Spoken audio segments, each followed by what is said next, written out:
I'm actually on time for once. That's exciting. Usually, I'm at least a couple minutes off. Hopefully, comps work this time. At some point, someone will hopefully say something, and then I don't know. I'll have a sense. Obviously, last time was real awkward when I ended up talking to myself for like 5 minutes without realizing that other people were saying things that whole time. So I don't know. We'll see. We'll see what happens if or as folks start to come in, trickle in, or whatever. Anyways, oh, good. Hello, folks. So I guess it's working. Thank you very much. I appreciate that. So oh no, I'm so personally offended, Willow. I'm okay. Doing fine. It's the end of the year, which means I'm trying to get a few things done. Mostly not for YouTube, frankly. But I have like a couple of projects that I'm trying to do. I've been working on the screenplay that I mentioned the last time we did one of these, which has been interesting. I think in an hour, I'll still be here in an hour, Willow. Don't you fucking worry about that. These things go on for fucking ever. Now they're a bare minimum hour and a half, I would think. So yeah, we'll catch you. We'll catch you in the back half or so. So we'll talk to you then. Have a good rest of your shift. We do appreciate you. So yeah, I've been working on my screenplay again, and thank you. So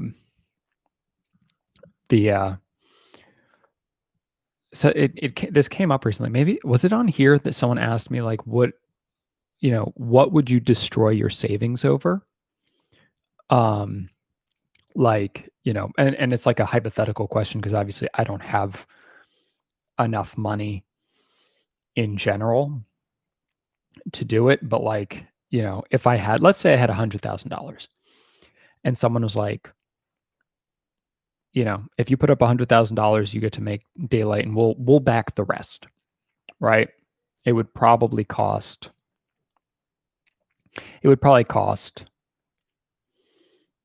200, maybe, possibly. I mean, realistically, you could probably shoot it for substantially less if you get lucky. But I think to do it properly would be, I don't know, 200 grand, right? It's thank you. It's very, very low key movie, all told. It shouldn't be very expensive because there's just not a lot going on, really. Blumhouse could definitely pay for it.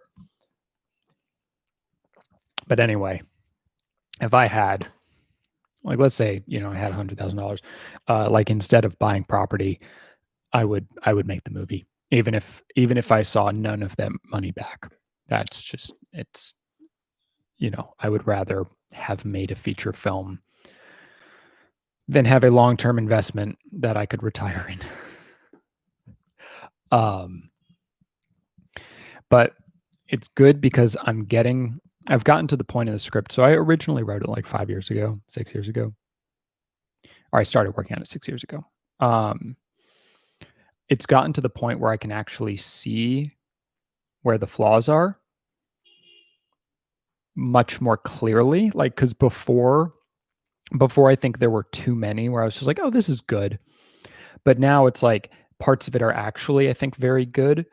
And so as a direct result of that, I'm aware I'm aware that there's this turn for one of the characters, and I don't know that it entirely works. Like, I don't think I properly set up that turn quite enough. And I don't know if I need to add another scene or if I just need to tweak dialogue in earlier scenes. But like, I can feel that, this part works, this part works, this part works, and then this part doesn't. And it's like, okay, now I need to sort of fill that gap in. And there's a couple of things like that, but that's much better than being like, I don't know how to fix this because it's just so fucking good.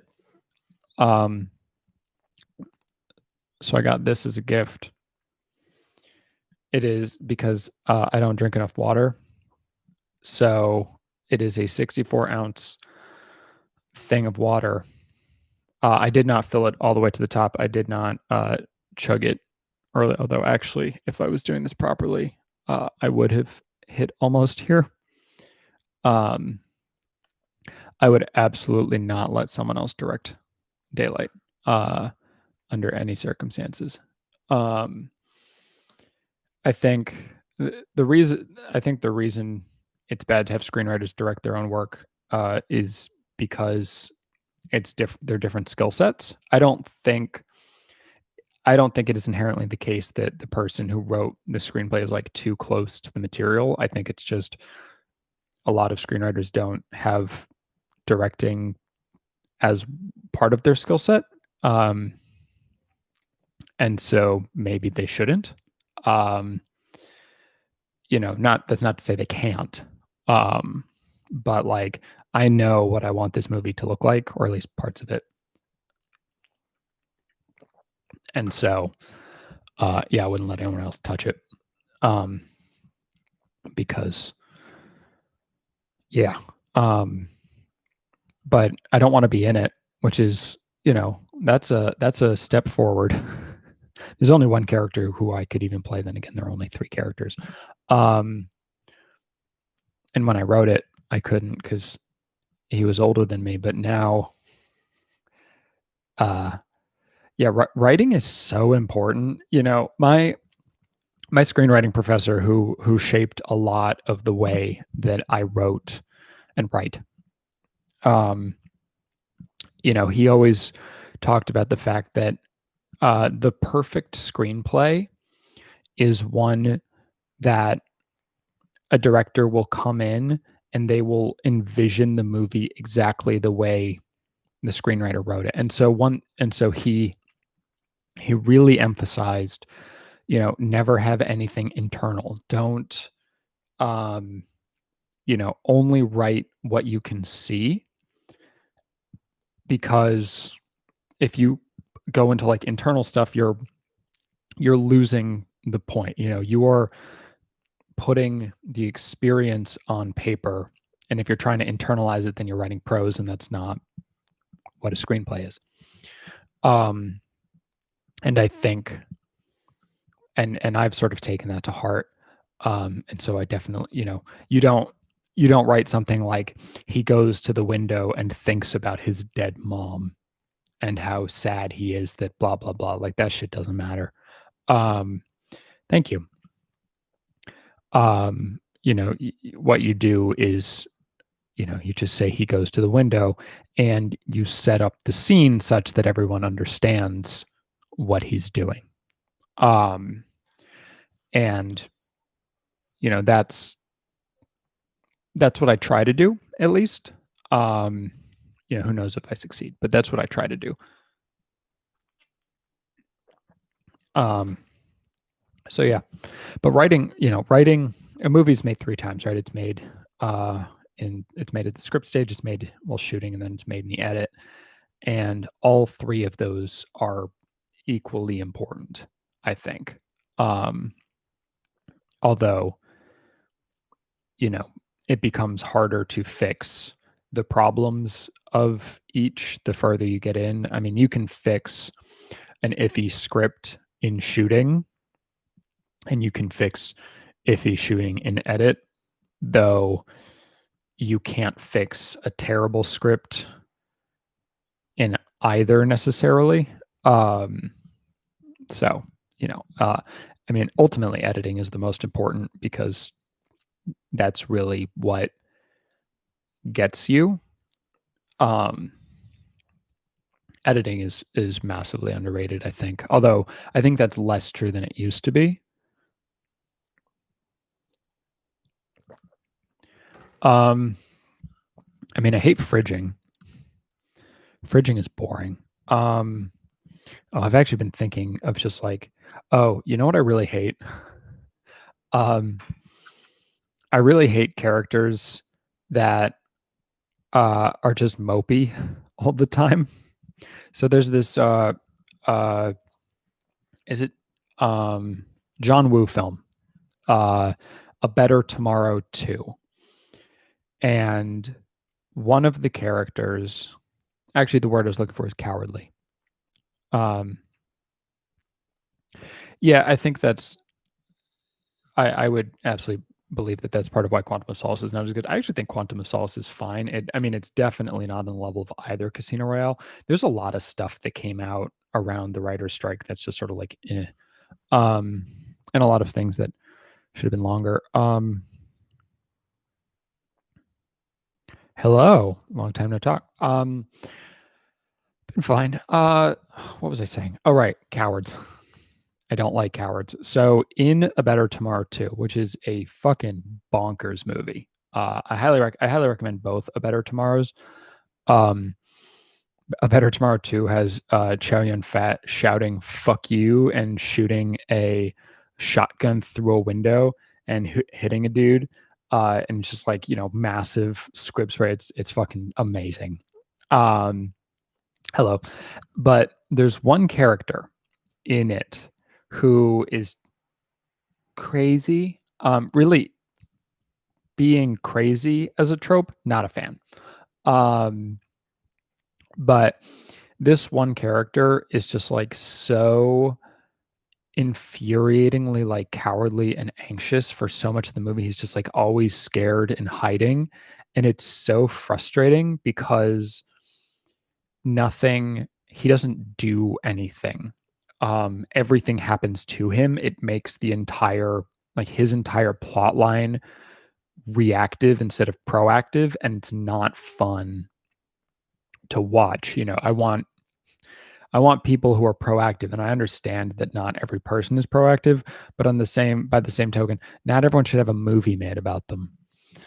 Um, and there are, I think, certain personality types that just don't translate to bro. And part of that could be because it's an action movie, and you can have a drama that works about a character like that, but like putting someone who's just super like passive, if not like actively like I don't want to be a part of this,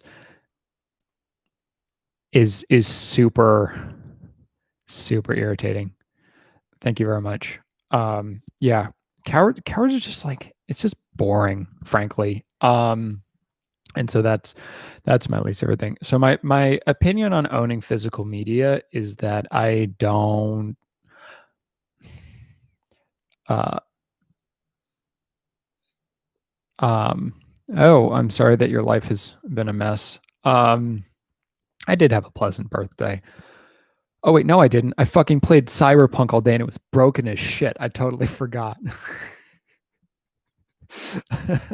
um, I just like, yeah, that's what I did. I fucking played Cyberpunk for like 10 hours. Um, for work. No, I mean honestly, my day was fine. That was annoying. I didn't really enjoy playing Cyberpunk, but I got this. I mean, the thing that's in the thumbnail, this fucking thing is so fucking cool. Like, look at this shit. It is a metal print of my fucking logo. Like holy shit. Um, so Danielle like gave it to me, and oh shit. Someone just fell behind the couch. I'm gonna forget it's there. I need to get this because there's a 100% chance I will not remember that it's there. Oh god. Oh fuck. Okay, someone needs to remind me that it's there because I'm gonna need to like pull the couch out. Ugh. Um. Someone just like add a comment on this video like right now that says, "Hey Alec, you forgot. Uh, you forgot your fucking thing. It fell behind the couch. Go deal with it, please. Thank you." Um, I wrote a review of Cyberpunk. You can check it out on thedailybeast.com if you're so inclined. I think it's a bad game, even beyond the fact that it crashed 9 fucking times while I was playing it. I played it on PS5, so I didn't have any performance issues. I just had bugs constantly. Jesus Christ, what a piece of shit. But whatever. That's neither here nor there. Um, but yeah, so yeah, I definitely sound very old man when I move. Um, but yeah, so this fucking this picture thing, this print, you know, Danielle was like, "Hey, here's your gift." I was like, "Dope. Should I close my eyes?" And she's like, "Yes." And um, and she came out and brought it out, and like, the wrapping was shaped like this, and I was like, I have no fucking clue what this is. Like why even bother telling me to close my eyes? And then I opened it, and it's like, in what fucking universe would I have ever come up with that? It is awesome. Thedailybeast.com. So this is very funny to me, actually. My editor, typically just edits the reviews I send him, and then he just posts them. He never like um comes back to me and asks me to update it. I'm sure I would have enjoyed it more if I played it on PC, but whatever. I still wouldn't have liked the things I don't like about it. Anyway, so usually he doesn't come back with any notes. He just makes the changes he makes it, and then posts it. I don't choose headlines. I don't choose pictures. I don't choose anything. And this time he came back, and first he was like, "Hey, can you note the CD Projekt Red response where they are apologizing, their initial one about refunds? If I had thought about it some more, I would have probably gone at them a little bit harder for the way that they framed it. Although obviously refunds have changed substantially since then. But then he was like, "Hey, can you talk about the penises that are flopping all over Twitter?" And I was like, "I did mention the penises," and he's like, "Yeah, I want more." And so I was like, "Okay, I'll put in more penis content." And then I was like, I'm pretty sure that's either going to be the headline or the subtitle. And it was the headline. The headline of my Cyberpunk review is, "This game is so glitchy, penises are falling out," or something. Which, I mean, is for a general purpose publication, like it's fine. But like that is so not the point of my review, which talks about like narrative and like structural issues, as well as labor problems and everything. So it's like, I was like, that's fine. That's the way that this goes, I guess. Um, but yeah, it's all good. Did John Woo do anything good after Face Off? That's an interesting question. I feel like he did something more recently, but maybe I'm thinking of Johnny Toe. I'm probably confusing with. I'm thinking of Drug War. I think Drug War is weird. Um, it shouldn't be paywalled. Uh, it might ask you to log in, but you should be able to just ignore it. I don't see why it would be paywalled. It wasn't paywalled for me, and I'm not signed in. Um, so hold on, let me check. This will be very fun. This is the content you subscribe for, is me checking to see if this this review that I wrote is behind a paywall. Yeah, no, I'm able to see it without signing in. So I don't know. Um, there's the link. If anyone's so inclined, read later. Anyways, what was I talking about? Yeah, Cyberpunk's it's interesting. Um, it's interesting, and CD Projekt Red has completely destroyed any and all credibility they ever had from the one game. Yeah, I think, especially if I was playing it on PC in like high settings, or if I had ray tracing on, I'm sure going around would be much more. There's the setting is incredibly impressive. Like sort of, it's hard to say that. The problem is, and part of it is because I had to beat beat the game in order to write the review, or I felt I should as much as possible. And so I didn't really spend a lot of time just enjoying the environment. I had to like go mission, mission, mission, mission. And then I got to an ending that made me incredibly angry because I did not feel that the choices I made were bringing me to that conclusion. And it felt like the game misunderstood. I really don't. Okay. Here's the thing about here's the thing about the writing in Cyberpunk and why I think it is genuinely not good. Is that in Cyberpunk, the way dialogue works is yes, yeah, it's totally, like it's ironic city, irony city. But so every time you engage in dialogue with someone, there are like one or two lines of dialogue that are highlighted yellow. Those are important. And if you choose the yellow ones, it will typically bring you to the next part of the conversation. Whereas if you choose the white dialogue options, it will cycle you back to the same choice. So it might be like the yellow is like, I'm going away because I'm done with this conversation. And the white underneath will be like questions like, hey, what do you think about this? And fairly early on in the game, thank you. Fairly early on in the game, you're talking to what's called a Ripper Doc. And there are two options. There's the one that progresses the story, and then there's like, hey, I'm doing something with this guy. And so I did the, hey, I'm doing something with this guy. And the Ripper Dog was like, why the fuck would you do that? That's ridiculous. That guy fucking sucks. I hate him, or whatever. And then you click the main option that brings you that progresses the plot. And about halfway through these lines, they're like make an offhanded reference to the guy. Make an offhanded reference to the guy. And the Ripper Doc's response was, "You're working with that fucking guy? I fucking hate that." And it's like, I know, you told me this 15 seconds ago. And like that happened constantly. Like the different dialogue was just completely unaware of each other. And it's like, how the fuck was this acceptable? Like, and so at some point I just stopped doing anything other than the main dialogue because I was so frustrated by like the repetition that was coming in the dialogue. It's just like, like it is so poorly thought out. Even if the lines themselves are well written, which like maybe they are, whatever, the overall effect is just bad.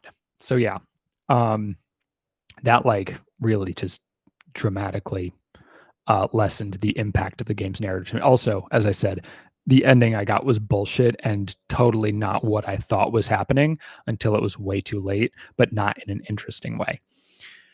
Anyways,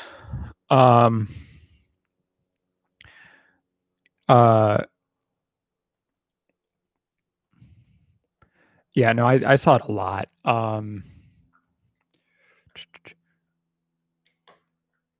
Yeah, I mean, I'm sure that's probably true. Everyone loves, CDPR's side quests and stuff, but like make the game good, guys. Make the whole thing good. Don't just make your sidelines, side quests good. Yeah, I mean, there's a lot of,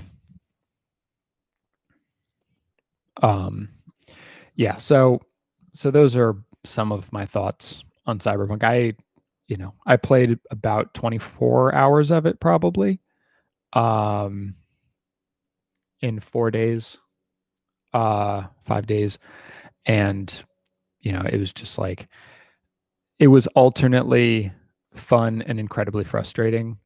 And yeah, I had major bugs. Literally every 10 minutes, I had 9 complete crashes.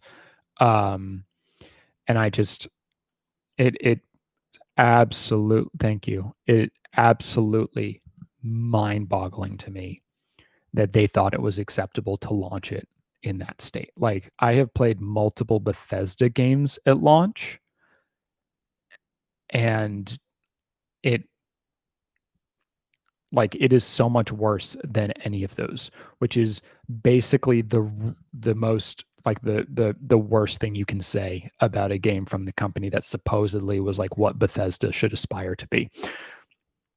Yeah, no, I've seen stuff from what it looked like on PS4. Like the difference between the PS5 and the PS4 versions is like the bugs are the same. Um it depends on the game.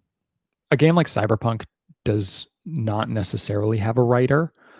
The Last of Us Part 2 ostensibly has a writer, and director is Neil Druckmann, who I have complex feelings about. But I watched a video about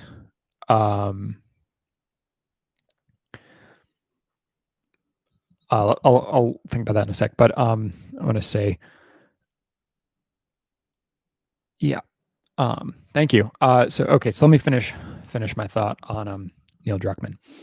Um, so Game Maker's Toolkit, which is a really cool YouTube channel. I highly recommend it if you're at all interested in video games and how video games work and whatever. They talked about how one of the more important or like emotionally significant scenes came about, and the level designer talked about how Neil Druckmann basically just said, you know, you're going into a museum or whatever. And then the level designer basically came up with all of the narrative there. And so the fact that Neil Druckmann gets credit for a scene that kind of had nothing to do with him is trash. But it also explains why the narrative feels inconsistent to me, because it feels like someone gave a bunch of different people instructions and then didn't do a very good job of wrapping it all up. I definitely like The Last of Us less than most people. Um, and I liked The Last of Us 2 about as much as a lot of people. But I disliked it for good reasons instead of bad ones. Um, yeah, the flashback in the whole thing with the dinosaur and whatever apparently was like one of the level designer's ideas, which is wild. Um, and apparently, like I think the whole launch sequence, which is probably the best part of the game, other than her singing "Take on Me," which is actually my favorite part of the game. But the launch sequence is definitely the best part of the game, and I think that also like wasn't his idea. So the fact that those sequences like weren't really his idea, but he's getting credit for it is bullshit. I think it happens with game directors. I don't know that it happens with film directors all that much. Um, but so in AAA game development, there is absolutely no auteur. There are directors, but the director's job is to sort of make things coherent. I actually interviewed the lead narrative designer on Jedi Fallen Order, who's a very nice guy. He used to work for Naughty Dog, I think, before he joined whatever the team was that made Jedi Fallen Order. Kojima might be, yeah. And his job was to sort of take the dialogue that everyone else was writing and make it coherent and consistent across, which I thought, so like that's sort of the closest you get in general. But yeah, you don't really have that. However, on the other hand, I've been playing Extreme Meat Punks Forever, which is by a woman named Heather Flowers, and she did Respawn did Jedi Fallen Order. I don't remember what the guy worked at some other notable company beforehand, but I don't remember what it was. And I'm sort of on Fallen Order also, but that's neither here nor there. I'm just like super contrarian. I've realized, especially when it comes to video games, like I'm so obnoxious. I just like don't like anything. But yeah, Extreme Meat Punks Forever is like the gayest video game ever, in a really fun way. However, but by fun, I mean actually playing it is really irritating. The it's like part visual novel, part like you're in like a mech made of meat and you're punching fascists, and like punching fascists is great. Like you punch them off a cliff. It has sort of twin stick shooter thing, but you have to use a mouse. It's really irritating. You can't play it with a controller. It's on PC. Um, but like it's very small, very um, you know, sort of I don't know, logically consistent in a way that I enjoyed it. I've been playing more and more visual novels recently and sort of enjoying them. And I bought several recently that I haven't started playing yet. I never finished my thought on physical media. You are absolutely correct. Um, I do not like having a lot of stuff take up a lot of space. You will have noticed that I'm like the one of the only channels on YouTube that reviews a lot of movies that doesn't have a fucking like movie shelf behind me. I think those are so irritating. Um, Although it's entirely possible that um, my next apartment, I'll have like shelves in the background that I put something other than plants on. I don't know. I'm actually when we're moving in a few months, and where I'm going to set up my YouTube stuff is a factor that we have to take into account when we move. And like, where can I put stuff? Where can I leave stuff? Like, do I get an alcove or whatever? So chances are the set will look less nice, frankly, when we move, because I'm not going to have like just this big window there that sort of frames things. But I also will not have enough money to like build a set the way I would like to, or the space or like all of the stuff to like do that. So, unless like everyone here who doesn't currently back me on Patreon wants me to start a $100 tier, and then they want to give me that, and then I will be able to buy a set. But, I like having Criterion Collection versions of things. But like I haven't bought a physical video game in like years. It's been years. The only one I bought Titanfall. Actually, Titanfall might have been this year, but that was only because to buy it digitally would have been $20. Titanfall 2 would have been $20, and to buy it used on Amazon was like 6. So that was and then I threw away the box immediately. Criterion boxes are the only ones I like having. But I don't display them anywhere. They're just in a drawer. I just like having them. Because I like the Criterion Collection, but I think I understand the sort of Titanfall 2 is fantastic. The thing with the time hopping is like incredible.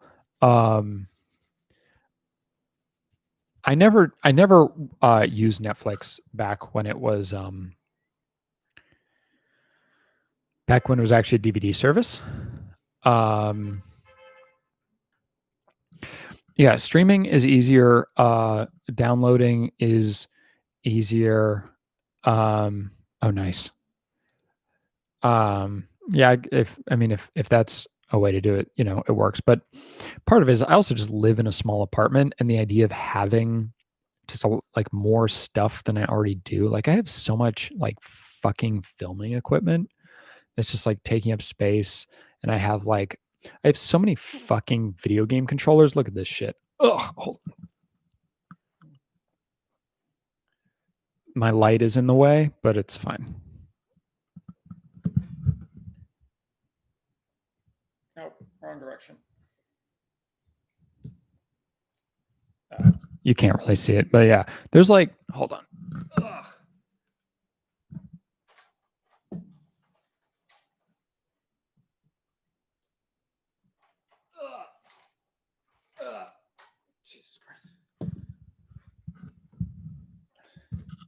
It's a lot. It's a lot.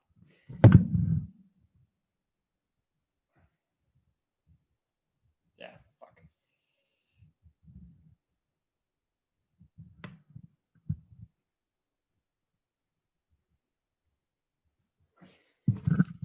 Okay.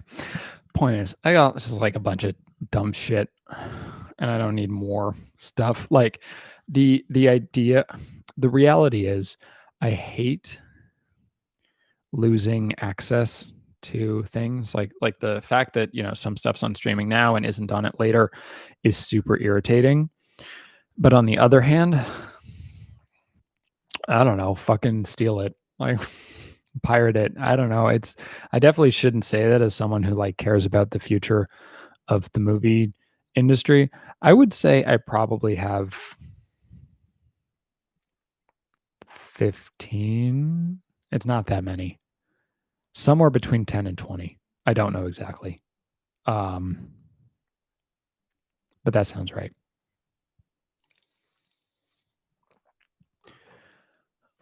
But I also subscribe to the Criterion channel. So there have definitely been times where I like considered buying something from the Criterion collection and then it was streaming, so I didn't do it.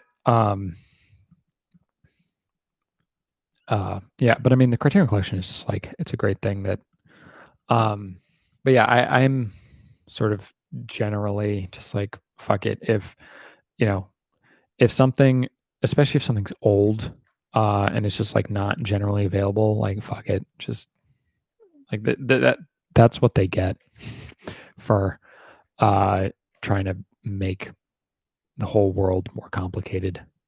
Just get it. Put it on a put it on a NAS drive to access whatever.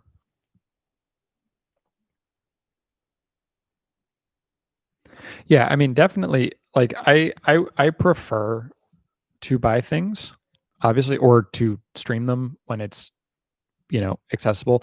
I mean, frankly, the only reason I download a lot of the things I download, um, yeah, it's fair.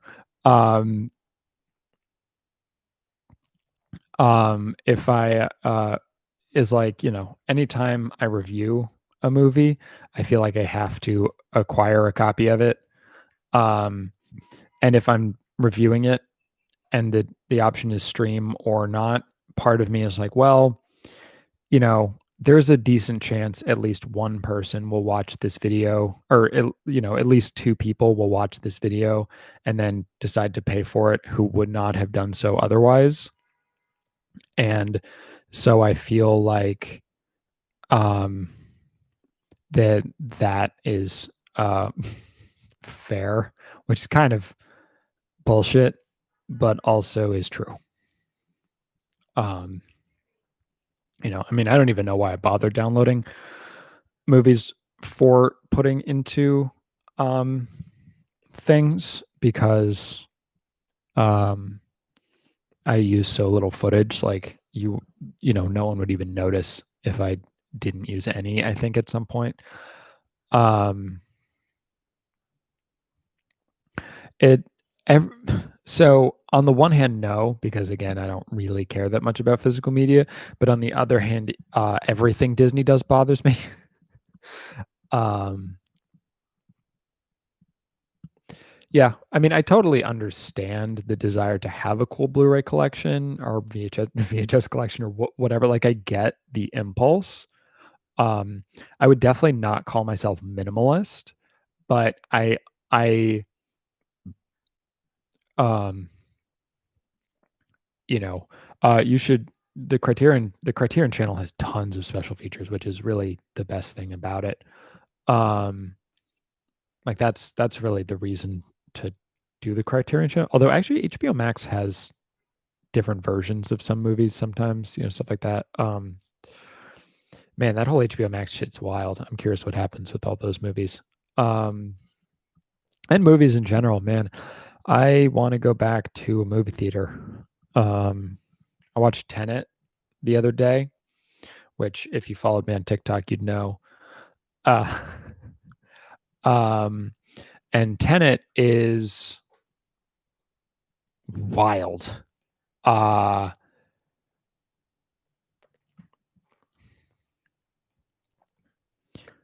Yes. Yeah, I mean, a shelf of books looks more refined than a shelf of DVDs. I don't know that it looks better necessarily. It kind of depends on you need interesting DVD box art.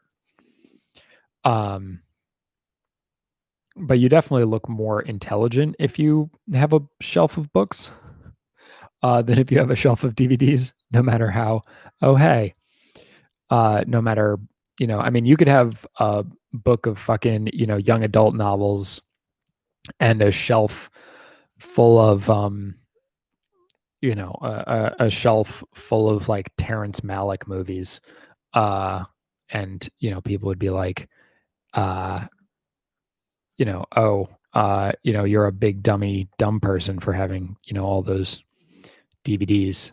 Um, the Criterion Channel, I think their spines look cool, and so I think they actually make you look fancier than your typical DVD would. I don't know. It depends on if it's like in a paper box or if it's in a blue box. The blue box is just like make it look kind of samey. I think is part of the problem in a way that um in a way that like the specialized boxes don't. I mean, we do have a bookshelf, but I basically read all of my books on Kindle. So, uh,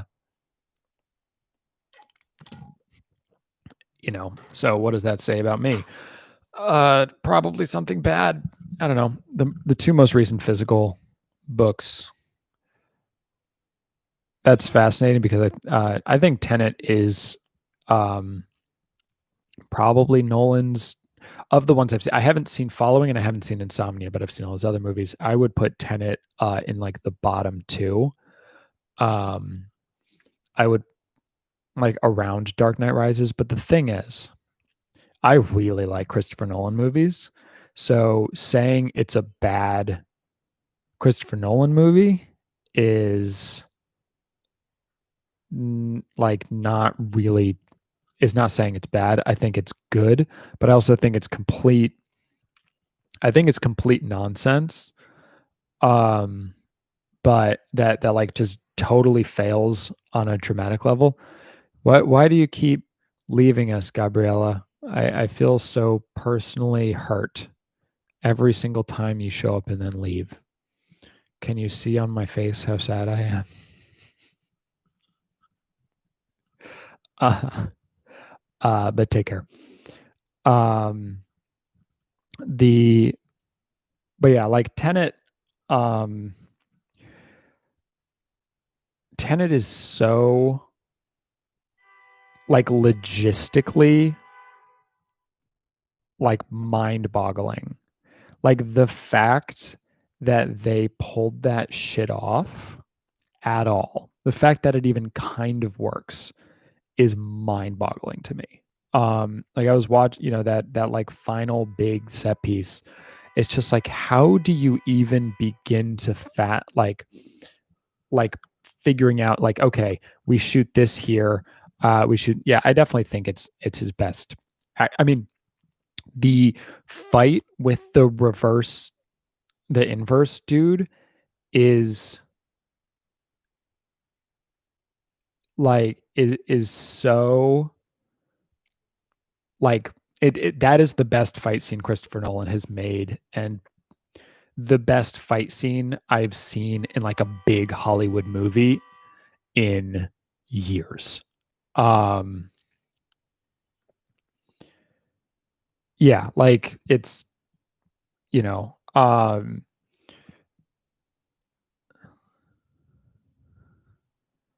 man, I don't fucking even understand what that question. Oh, so if I had to go somewhere else, what would I bring to show um what would I bring to show the other universe like what a cool movie is? I would bring Assassination Nation and Spring Breakers and Joseph Kahn's Detention.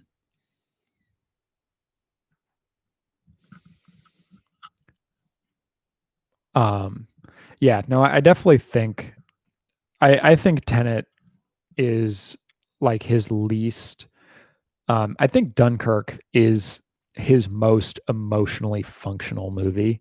Um, and Tenet is his least. Um, it's just like it gets so caught up in its own trick that I think um no, because it doesn't well, because it is within our reality, it doesn't have to explain itself. It's just like, oh, this is war. Like he doesn't have to do anything. Whereas Tenet is so weird and like out there that it spends so much time explaining itself, despite also saying, don't worry about it, don't think about it. But then it like explains to you why you have to think about it, which is kind of annoying. I actually think that um, you know, yeah. I mean, I Danielle did not really like Tenet nearly as much as I did, because it was nonsense. I just sort of um, the the total like the fact that they actually crashed a fucking plane is just like right. Um, I will absolutely see. However, I don't think I'll ever watch Tenet again at home. Um, but assuming movie theaters ever reopen in New York City and IMAX theaters in particular, if they show Tenet again in IMAX, I will absolutely go see it in IMAX because I saw like the IMAX version, so you can see which scenes were shot in IMAX because the aspect ratio changes. Um, and and it was like, wow, so much of this would look so incredible. Um, yeah. Yeah, no, I wish. Um, that's interesting, Phil. I didn't think of Dunkirk as depressing. I mean, the thing about Christopher Nolan, like that's just how he likes mixing his sound. We watched it with subtitles. I mean, that's the clearly nice thing about being able to see it at home is it's just like, yeah, we don't have to worry about it. It's kind of like, um, I've been watching all the Small Axe movies and I've been watching all of them with subtitles because it's like I don't understand these accents and I feel bad about the fact that I just like do not understand these accents, but I just like and Alex Weedle, which I watched last night and I'm starting to work on the review for, hopefully it should be up Tuesday. Um Maybe Monday, we'll see. Um there are subtitles on Alex Weedle and I still don't understand. I do not, because I actually hate watching movies with subtitles because I get really distracted by them. And so even when movies are in English, oh, hello, Quasi. Oh, by the way, hi, Julia. You came in and I forgot to acknowledge that because I was in the middle of something. Um, uh, but yeah, I get really distracted by subtitles. Like I know that I should like look down and, get it and then look back at the shot. Um, and I spend too much time reading. Um, and I've gotten better at it over time, but like I hate it in English movies because I understand what they're saying, but I still always check the subtitles just like out of habit, maybe just because I'm easily distractible. I don't fucking know what my deal is. But yeah, and also one thing that's now the case, and I don't know has always been the case, is that anytime you watch an English movie with subtitles, it's the closed caption version, and I hate closed captioning. Um, like, um, I, I heard the keys jangle. I don't need the subtitles to tell me that the keys are jangling. And I understand that, people who are hard of hearing do need that, and I'm glad that it exists for them. But I really wish that there was like just the dialogue and then closed captioning, and I think that used to exist more than it does now. And that's kind of frustrating to me. Um, so again, as someone who is so easily distracted,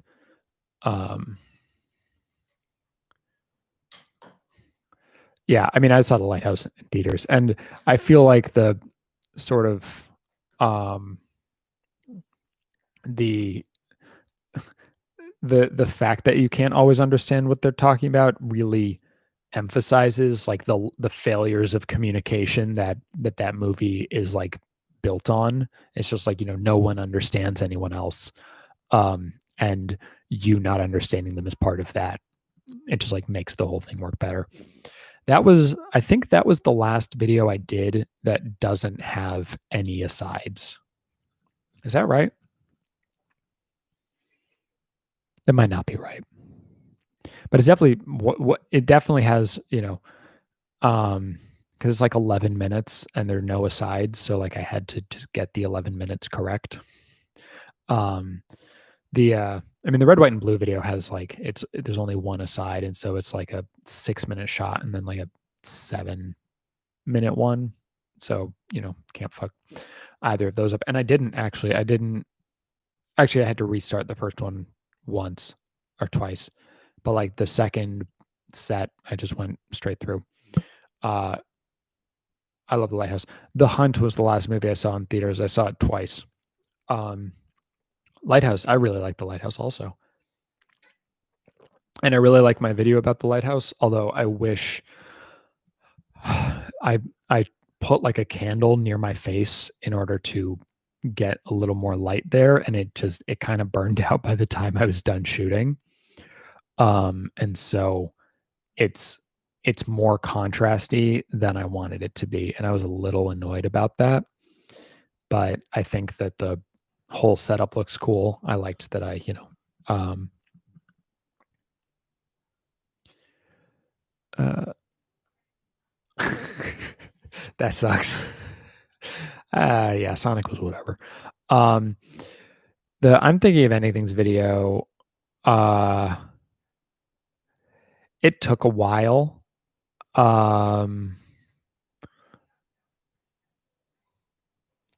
I've talked about this like 4 times. I think what my favorite YouTube videos are. Of my videos are uh, Hamilton rap. I'm thinking of ending things. I can't see Iceland.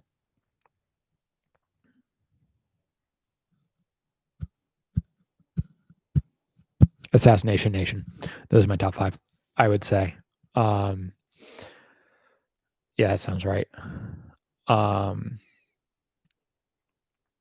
I think my best of the decade list is pretty good too, but that's whatever. I mean, the Assassination Nation one is the only one of those that's like a tradition, like totally traditional video, but I like it because it's long and it's my favorite movie, so I feel like I have to like it. But the I'm thinking of anything's video took me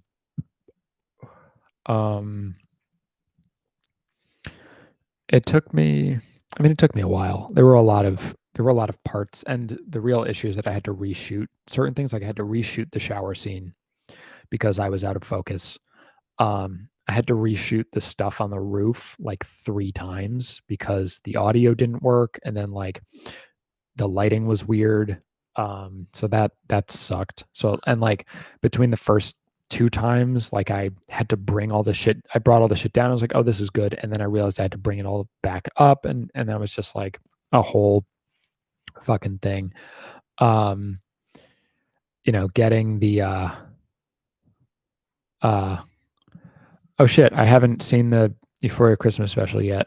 Hell yeah, Assassination Nation's so good. I haven't watched. I forgot about the Euphoria Christmas special. Someone asked me if I would tell them what I thought about it, and then I forgot to watch it. I definitely need to do that. I love Euphoria season 1 for sure. So yes, I haven't seen it yet, but I have to do that. Hopefully, I will remember now. But yeah, I'm really happy with how the I'm thinking of ending things video came. Also, actually, I mean, even the intro took forever because I was shooting it. I think I did. Yeah, I totally. There's like a video of outtakes just for patrons, right? So you could see that.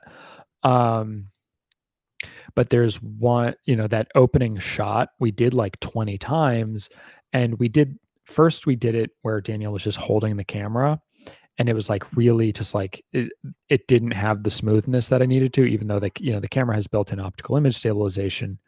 Um, but it's just like, you can feel the steps in it. Um, and uh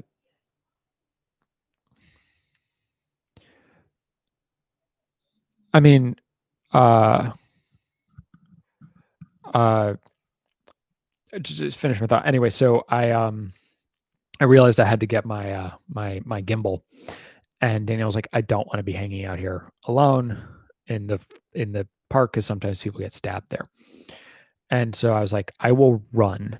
And so I had to fucking run, which I'm not very good at doing. I um do not have good stamina. My cardiovascular health definitely subpar. Um and so I ran, grabbed it, ran back, and then we did it, with the thing, and that's how we got it real smooth. Um and um uh you know all real smooth, like. Um, but I did that completely fucking exhausted. The "Oh, what a beautiful morning," that part. But yeah, it was that shoot was very complex. I mean, in 99% of the time, that's not true. Let's say 90% of the time, I don't have any help on my videos. Sometimes, uh,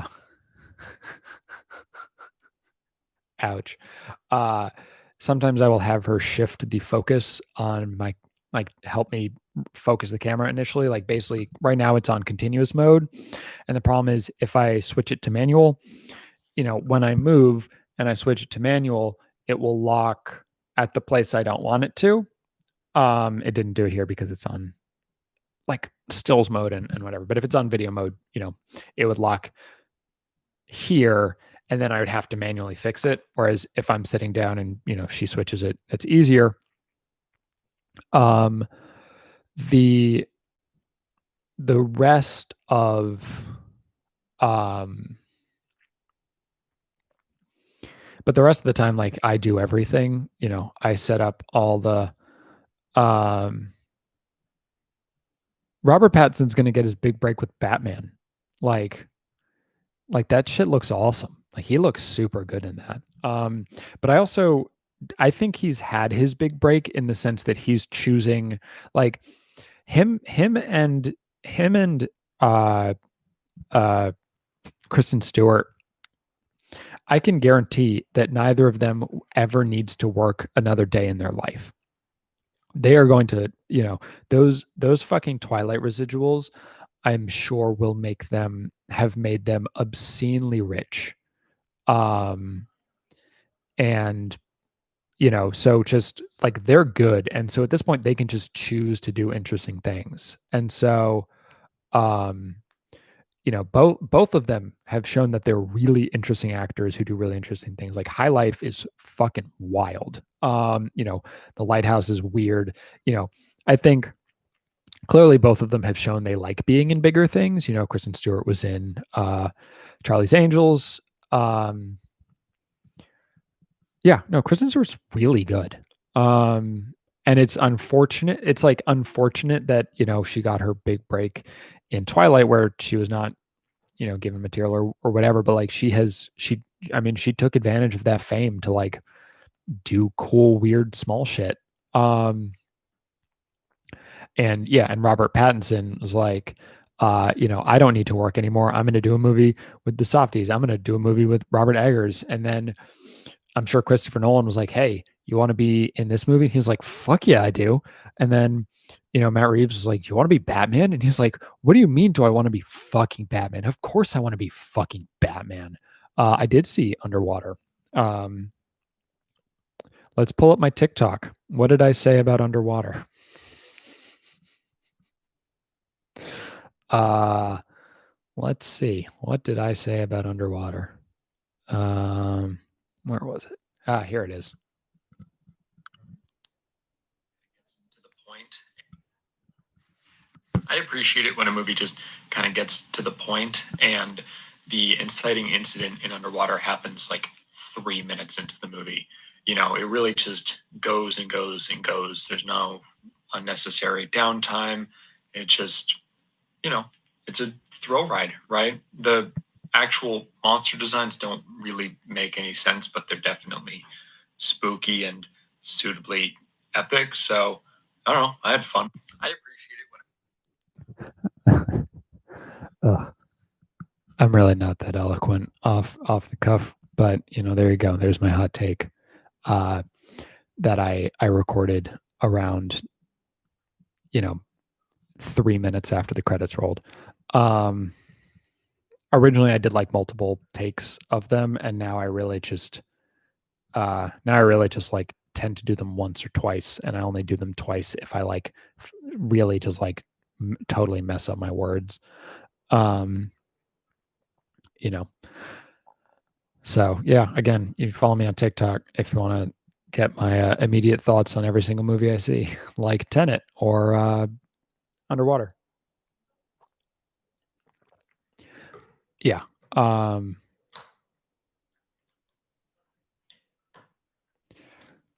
I mean, Underwater.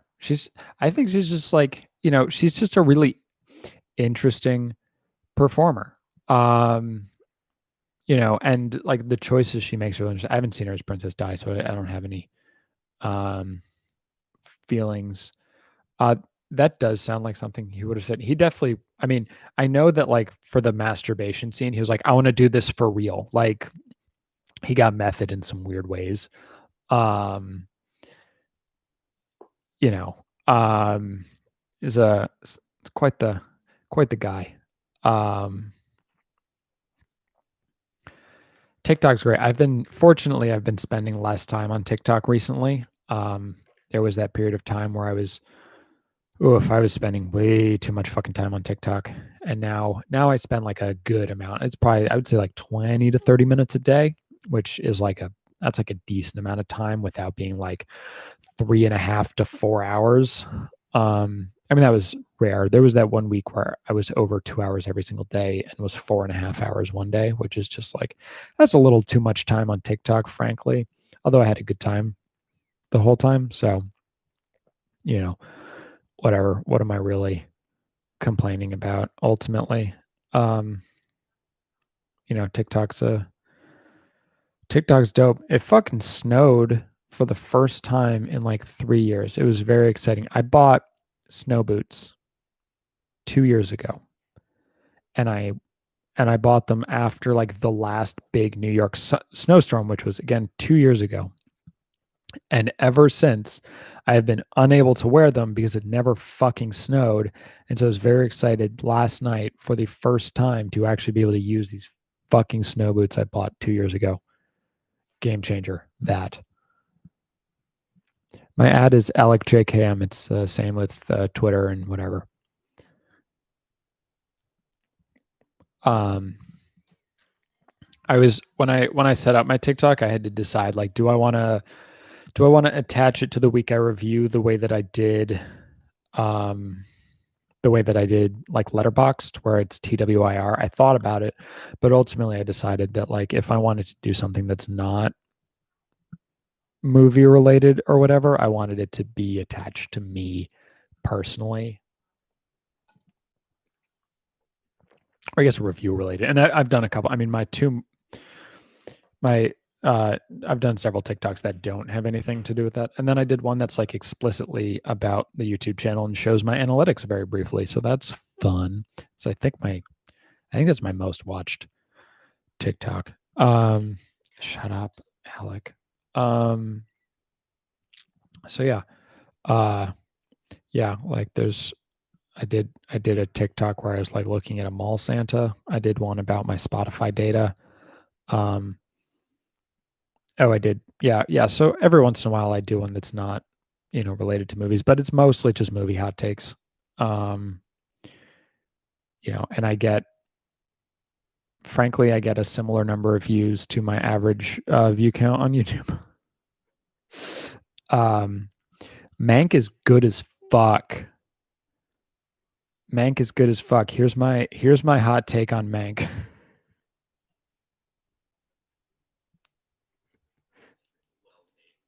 Mank is one of those unassailably well-made movies. Just on a purely technical level, as with all David Fincher films, it is basically perfect. I really, really enjoyed it. Having seen Citizen Kane a couple days ago helped make sure I, was able to keep my bearings on it. It is fascinatingly political. Now is the correct time for it to come out, or maybe a couple weeks ago would have been. I don't know. Mank is one of those. So those are my thoughts on Mank.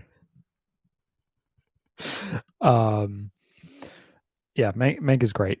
Like the thing about Mank is it's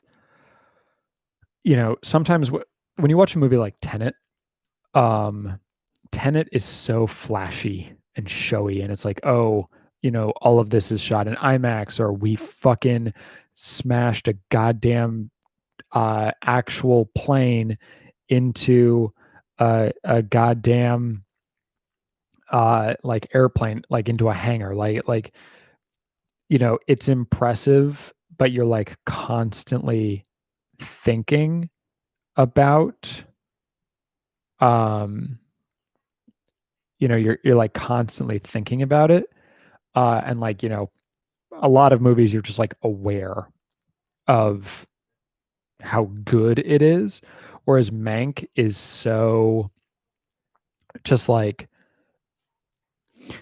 I'm gonna say straightforward, but that's not really the right word, but it kind of is. That it's just like it's so perfectly simple and effective. Like everything is just like every single shot is just like a shot made by a master filmmaker. They're not all like the most gorgeous shots you've ever seen, but they do exactly what they need to do and convey exactly what they need to convey. Like you're never, you're yeah, you're very rarely like, "Oh my god, how did he pull that off?" But at the end of it, you're just like, "That was like just everything just like it just keeps building, and it's just like, holy shit, this is so good." Uh Film Crit Hulk has a good piece on it. He also has a good piece on Tenet. It's a good piece on lots of things, but his his thing on Mank talks about the fact that like that the scene in the living room where there's like five different people all across, and you're able to follow their eye lines like across this entire fucking hall, and like everything makes sense. You understand where everyone is in space. The fact that that's possible is like, you know, people fuck up two shots. Like people fuck up basic conversations between two people. Like the idea of being able to successfully navigate all of those conversations is just like, I mean, he's amazing. Um, you know, he he's just like, I mean, he's really like another level of filmmaker. And for a while he was my favorite filmmaker because of that. That's no longer what I need. Um, but yeah, no, Mank is just like so well done, and just like really well written and really well performed. It's just like it's great fucking it's just a great fucking movie. Like, I had a really good time watching it. I haven't seen Emma. I've heard good things about it. I really haven't seen very many movies that came out this year. Um and my 2020, yeah, my 2020 movie watching in general has been like a lot of catch up of things that I've missed in the past. Uh, very few rewatches, a lot of things from other times. Um, you know, just doing it that way. Um, I need to see more 2020 releases. I've heard Black Bear is great, Sound of Metal is great. I mean, I have to finish Small Axe first, but I want to finish my Alex Weedle. I want to finish writing at least my Alex Weedle review before I watch Education. Um, Hello. Um, Anya Taylor-Joy is great. I'm doing okay. Um, I yeah, I've another round. Oh, I've heard that's starring Mads Mikkelsen, right? Danielle loves Mads Mikkelsen. I also really like him, so we're probably gonna watch that just because of him. Um, yeah, I know that like in the past month, like a lot of really good things have come out. I'm super excited for Promising Young Woman finally coming out on the 25th, on the same day as Wonder Woman. And like, if I had time, I would definitely do like a Promising Young Woman versus Wonder Woman 1984 head to head or some shit like that. Just, um, you know, just cause, um, yeah. So, um, yeah, that's my thought on that. Actually, speaking of, I liked my Hannibal review, because I liked the lighting in it. It took me a while to get that proper properly. Um, yeah, it was supposed to come out in like fucking April, and I was all hyped to fucking review it, and then now it's coming out on the 25th, and I I don't know. So my Alex Weedle review will come out Monday or Tuesday, depending on if I finish it in time. My plan is for my education review to come out later in the week, maybe Christmas Day or something. I don't know if I'm going to be able to pull it off. If so, it'll come out. That'll be my last video of 2020, which I mean is what I said it would be. Uh, but if I can finish it early and I can get them all out when I would like to, um, then I um, then I will try to do one more review in 2020. Um, but I don't know what it will be. If I see Promising Young Woman, I'm actually sort of considering doing Promising Young Woman as like the first review of 2021. I feel like that would, just because the name and it just like feels like, oh yeah, start off the year with Promising Young Woman, right? I've been like thinking about that Make Happy review. I as I mentioned, I've been working on other projects. Like, I've been reworking my script for Daylight, because a friend of mine who like reads scripts for a living is said he would read it if I read his. Uh, so we're gonna do that swap at some point. So I wanted to rework it before I gave it to him. So I've been working on that, and then also, I have my sad rap song that I never that I just like got sidetracked from. So I want to go back and I want to finish that. So like I have some like not YouTube stuff I'm trying to work on, and also I have like a life sometimes. I want to play more video games.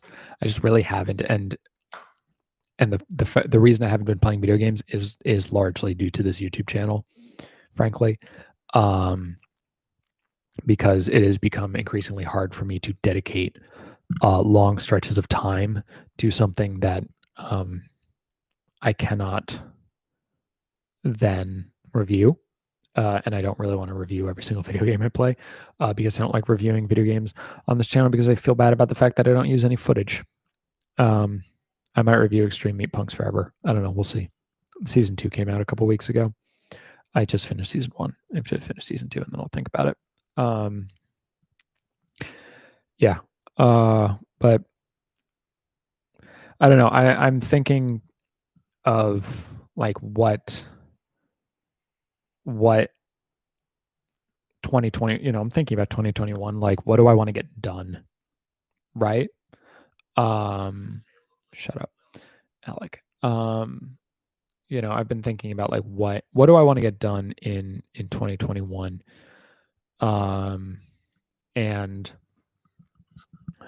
I feel like, I was working on a short film and I shot part of a short film, and then I just I fell out with the star of it, who would need to, uh, they need to, um, whatever. Um, so it fell out. So I can't finish it because we aren't talking anymore. Um, and I would have to lose a bunch of weight for it, and honestly, I don't really want to do that anymore. So it's fine. It would have been interesting, but it's fine that I'm not going to finish it. But the um,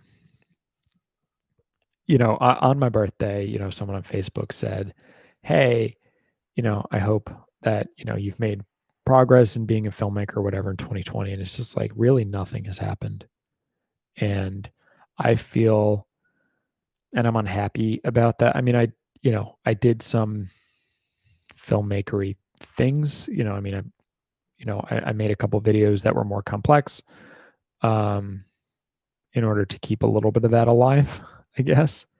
Um, but definitely, I would like to do something more substantial, like maybe in 2021, just like make a short film with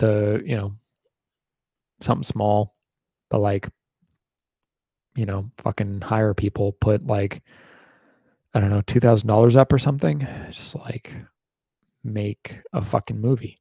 Um, and I think that um, would be nice to do that. Um, yeah, I don't know. That's what I've been thinking about. But I have to come up with an idea first. Also, the world needs to let us go back to normal. So we'll see.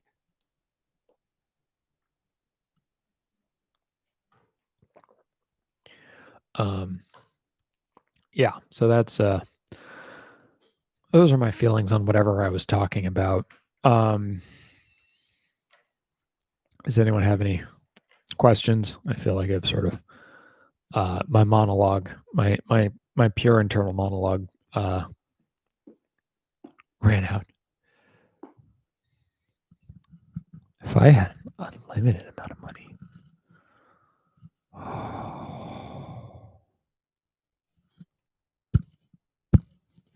that's an interesting question. I've actually now started shooting 2 different short films that I decided to not finish. I did Shooter, which I decided not to do for um, psychological reasons, and then the other one was sort of logistical. I guess Shooter was also sort of logistical, but it's mostly psychological. I feel like if I actually had unlimited money, I'd make an action movie, right? I mean, those are the ones that cost a lot of money. I would want to make like a super intense martial arts movie. Like it probably wouldn't even cost that much. Like I don't think I would want to make a movie that's like of the scale that would really make unlimited money meaningful. But I mean, there's probably a way to figure it. I mean, I've never thought about it before. Um, Anytime I've ever like come up with a story, it's been like I've thought about, um, I have never considered that. Um, I haven't watched End of the Dragon yet. No. I need to do that. A friend of mine is saying that on January 2nd, people should watch, um, 2 movies that they've never seen before that that have been on their like to watch list forever. And part of me is like, maybe I should watch End of the Dragon that day as like one of the 2 movies, and like, oh shit, I still haven't seen that, seriously. Because that's up there, um, in terms of things. But yeah, and anytime I've ever like come up with a script or a film idea, it's always been like something that I felt I could reasonably make if given, a little bit of money or with the amount of money. January 2nd, I think, just because it's the new year, and I don't know why not January 1st. Maybe because people will be super hungover on January 1st. I actually have no idea. Um, uh, yeah. I mean, so sure. If I had actual unlimited money, I would go to fucking space. Um, I would go to space and I would shoot a movie on Mars in hopes that an actual like eldritch god, um, an actual eldritch god, comes and like fucks with the production and I can film it. That's really what I would do. Um, the You should just watch Assassination Nation. It's a great movie. I will watch Enter the Dragon. It'll happen. Um, just hasn't happened yet. But like as someone who likes martial arts movies, I do feel like actively bad about not having seen that one in a way that I don't really. I mean, part of the problem is I've seen a bunch of pieces of it, and so like the idea that I mean, a martial arts movie set in the Tenet universe would literally just be like the inverse fight a bunch of times. Um, like that fight is definitely the coolest thing that the coolest fight scene that Christopher Nolan has ever directed by like a fucking mile. Because frankly, his fight scenes are not usually very good. They're very slow and very just like, ugh, ugh, ugh, ugh, I'm Batman, ugh, and it's just like, okay, man. Um, but John David Washington did all of his own stunts and like he fucking killed it. Like he did a really good job. Um, Yeah, no, Christopher Nolan's strong point is like enormous set pieces. Um, for sure. And like logisticking that. Like, I mean, that whole fucking the fact that they closed down 8 kilometers of a fucking road so that they could do that like heist for real is amazing. It's ridiculous. It's so excessive, but also like, you know, amazing. My eyes are too deep set for VR headsets. This is a thing I was thinking about last night. You can tell because my eyes are in shadow. Um, my favorite movie pre 1970s. Oh, well, I know my favorite silent movie is, and so we're just going to go with that one because that's a douchier answer, which is The Passion of Joan of Arc by Carl T. Dreyer.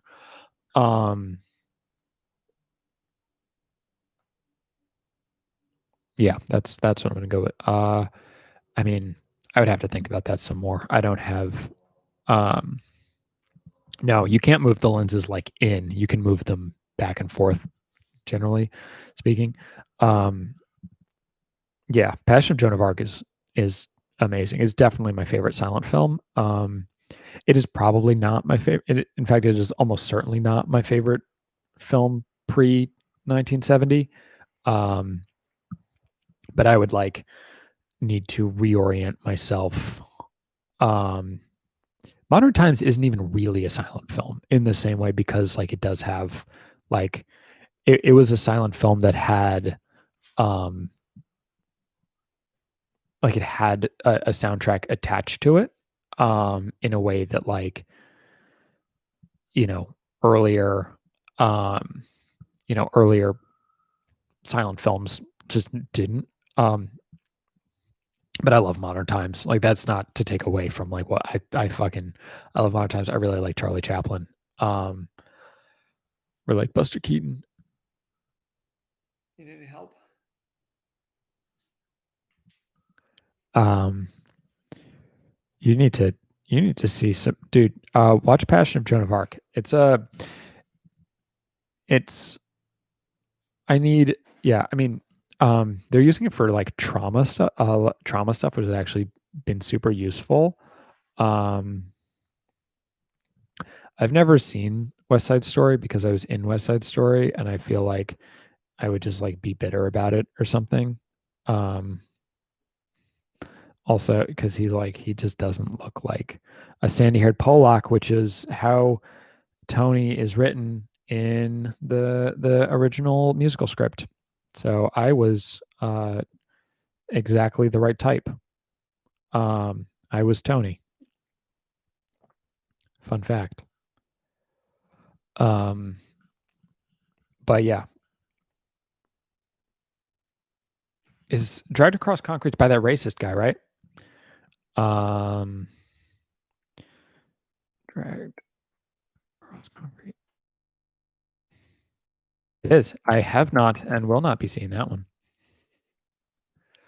Um, yeah, no, that's the guy. That's the guy who made Cell Block 99 or whatever. Um, yeah, that dude is super fucking racist. And all of his movies are racist genocide fantasies. So I will not be watching Dragged Across Concrete. I heard they're well made, but uh uh you can actually I don't know if it's still true. It happened in high school. Oh, he's so racist, dude. Do not, yeah. S. Craig Zoller, look up fucking interviews with him. It's wild. Um, yeah, he's super edge lordy. Um, I mean, I can remember a lot of the lyrics, but not probably not all of them. Tony is such a slacker lead. Um, let's see. Here's if it's still on YouTube because it was. Uh, or a couple of songs from it were. If you looked up my name, you could find them. There is now, um, obviously now there is a lot more stuff uh, involving me on the internet than there was historically. So it's um, hmm, gonna spend a very brief period of time trying to see. Oh, oh, there it is. There's the final scene, Jesus Christ, and there's the Rumble scene. Oh, um, wild. Jesus Christ. Videos posted 11 years ago. When he pushed me real fucking hard. That was very rude. Um, geez, I'm not gonna watch this video, but you know what? I'll put it in the chat. And if you um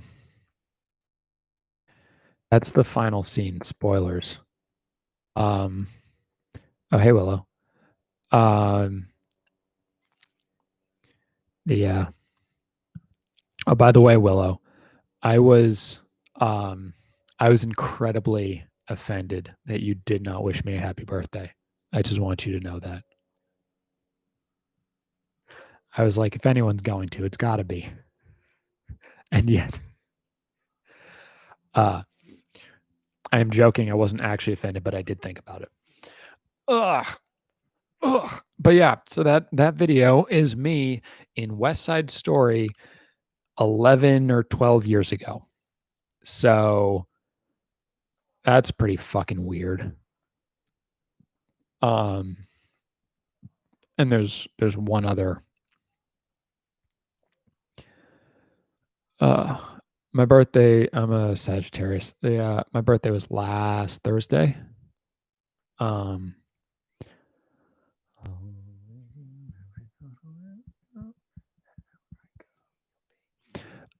yeah, my uh Gabriella did DM me out of nowhere, which is very funny. Um, oh wait, oh, is there more? Oh, Jesus Christ. There are there are 7 songs. Oh my God, we have Tonight. Oof. Oof. Although that said, I appreciate the impulse to not be weird, just like as a general thing.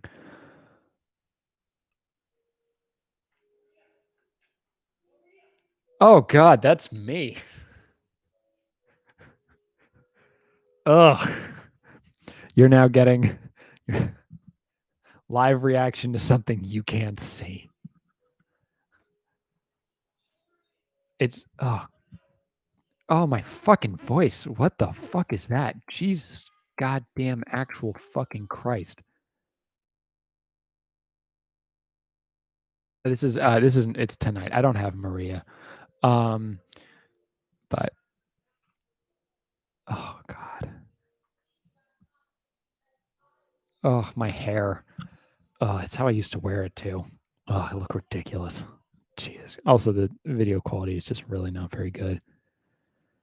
Ugh. And as a result, the audio quality is not very good. I think I was much more on pitch than this video. And this video makes it seem. Just because the audio equipment.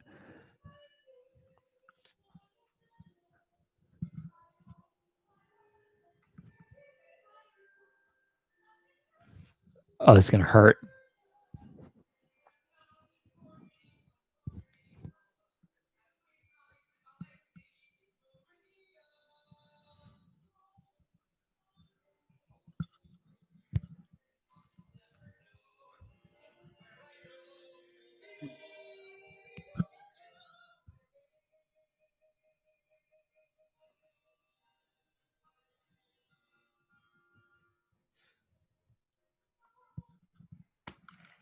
Oh god. Oh, my fucking face. Jesus Christ, I look ridiculous. Ugh. I posted the link if you want to watch it. Feel fucking free. I don't know, man. Um ugh. Ugh. Whatever. I was in high school. It's fine. I forgive myself. Yeah, right. This is the content that people subscribe for to watch me watch myself 11 fucking years ago. So here's the thing that never even occurred to me. So, for a little while I tried like streaming using like OBS and going through like a thing and using my camera properly. Um Oh, maybe that would be fun Patreon exclusive content and me reacting to me in fucking high school. Uh, Let me know if you'd pay $5 a month for that. Um, but no, but I tried to like do that so that I could then like show footage or whatever else. And what I realized like last week is that my fucking internet just is not fast enough to really like my upload speeds are just like fucking horrendous. And so uh if I move into a building that has FiOS next, which I would really like to, FiOS is not going to be like the make or break for me, but definitely I would really like to move into a building with FiOS.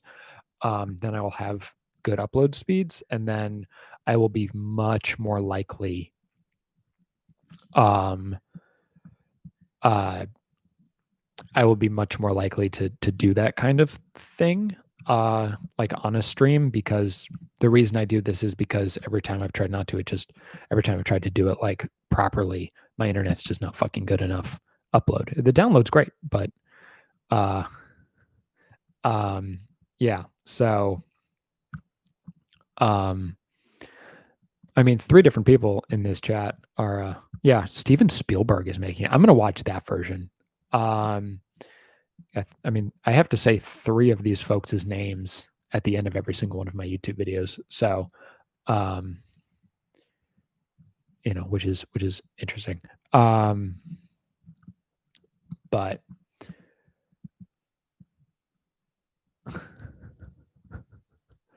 I mean, I did pour water on myself for that one video. So I think I have hit that. The problem is I did a video wherein I said, you know, maybe there are other ways to address policing other than defunding them. So that definitely loses me. Uh, oh, thank you, David. Now I know. Now I know what your name is. How exciting. Um,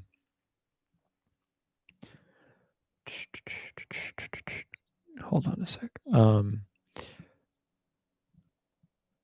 Yeah, right. I keep getting canceled because I have all of these opinions that are just not quite left enough or whatever. I mean, no one's the only time I ever actually tried to be canceled was by a bunch of fucking immigators. So um I do not have Disney Plus, and I will not get Disney Plus. I will gladly download illicitly every single Disney property. We're an hour 35 into this. No one's gonna go. We watched Nightmare Before Christmas 2 days ago, and uh, we were going to rent it, and then I remembered that it was Disney, so I downloaded it instead because fuck those guys. Um, the right, yeah, no, I know it's definitely a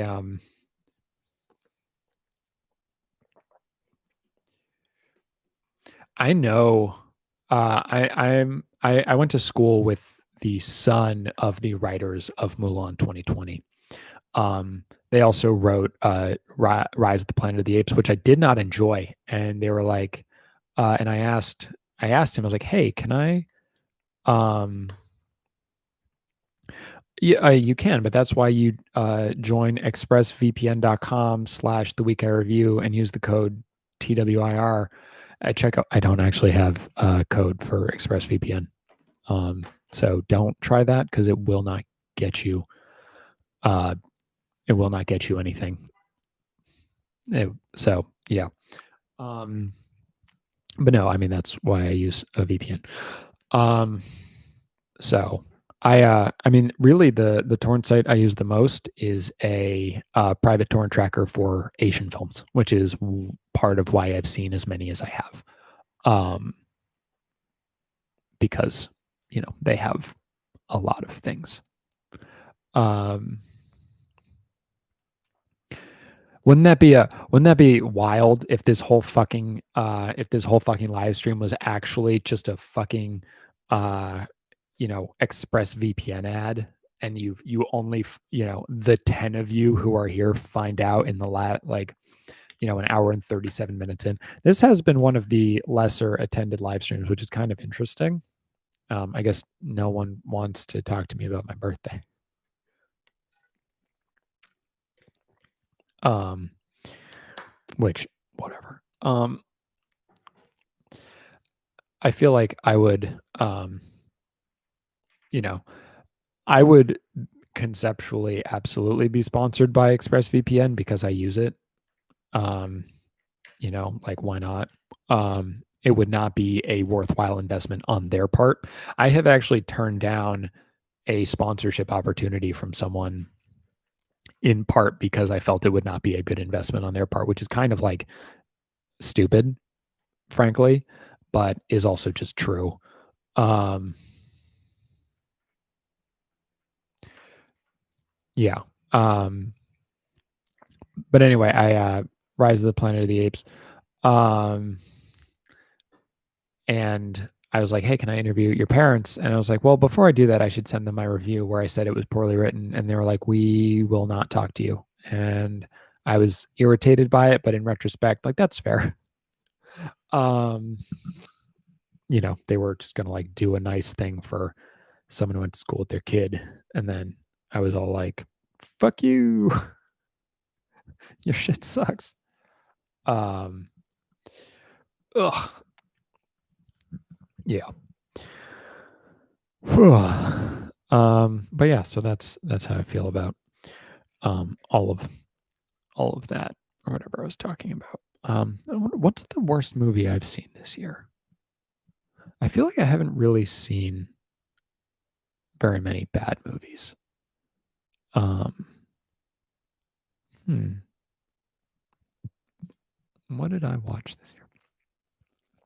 I played fucking Cyberpunk all goddamn day.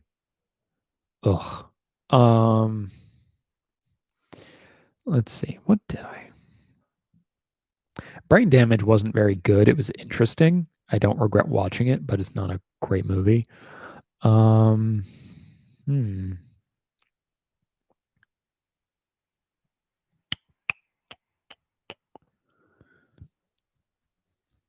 I saw a lot of, saw a very wide uh breadth of movies this year, didn't I? I have not seen Hard to Be a God. I don't even, Peninsula wasn't very good. Um Hard to Be a God.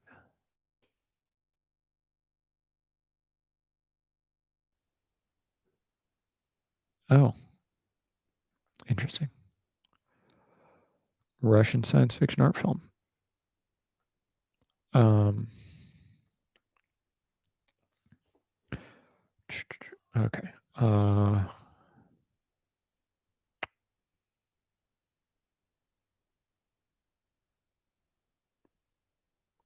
Oh, right. Okay, I remember that one vaguely. Um I'm just like looking at all the movies I saw this year, and some of them I do not remember. So clearly they were not incredibly uh mentally stimulating.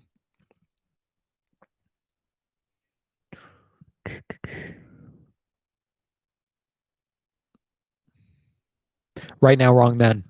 Right Now, Wrong Then is the worst movie I saw this year. Fuck that movie. Hong Sang Soo sucks. I'm kind of in love with Kim Min Hee, um, but like, man, that movie made me so angry. Um, and I don't think anything else on this list will have made me genuinely angry.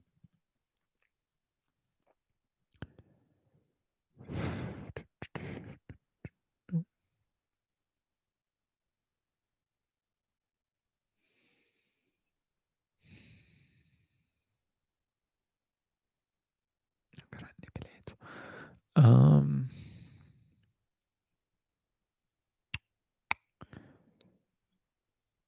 yeah, no, I mean, Cats, actually. Cats is probably the correct answer. Uh, but Cats I had fun watching. EO Island was wild. Okay, yeah. So I now have looked at every single movie I saw this year. It's like 215 movies or something like that. I am definitely interested in June. Um, uh, because Denis Villeneuve is one of my favorite. Um, is definitely one of my favorite directors working today. So I'm super excited for everything he does. You know, I'm not excited because it's Dune because I have absolutely no connection to Dune, but I'm excited because it's him. Because it's him doing a big sci-fi thing. Because after Blade Runner 2049, I didn't think he was ever going to be able to get to do a big sci-fi movie again. And then they're like, oh, yeah, do this. So that's pretty dope. Um, but yeah, Right Now, Wrong Then. Not I just like people love Hong Sang Soo, and I just don't fucking understand it.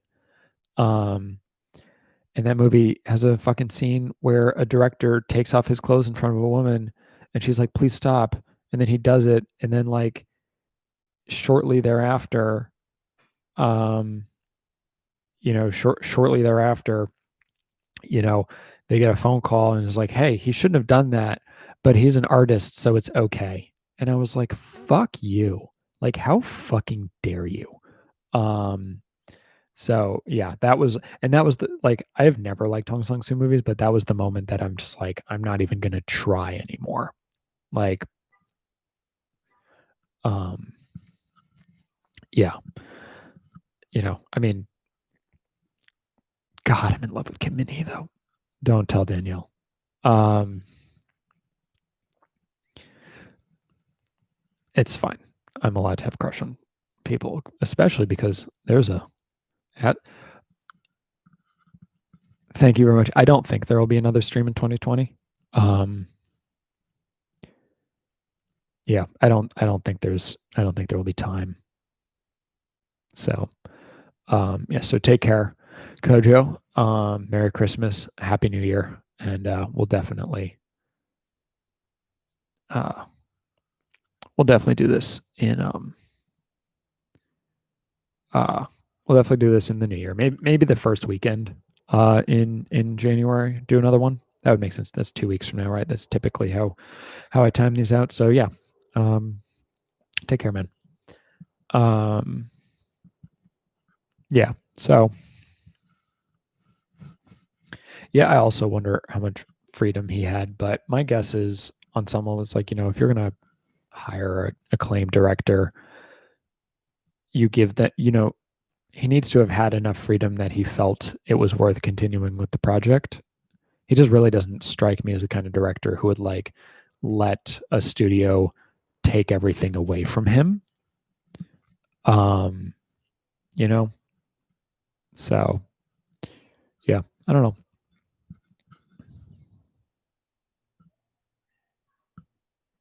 I don't know. Oh, I have a question for Willow. Are you getting a vaccine because you work for NHS?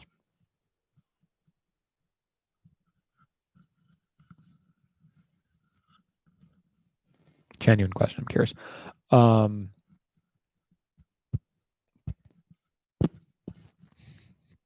I don't know. I'm tired. Ugh. The I need to. I need to.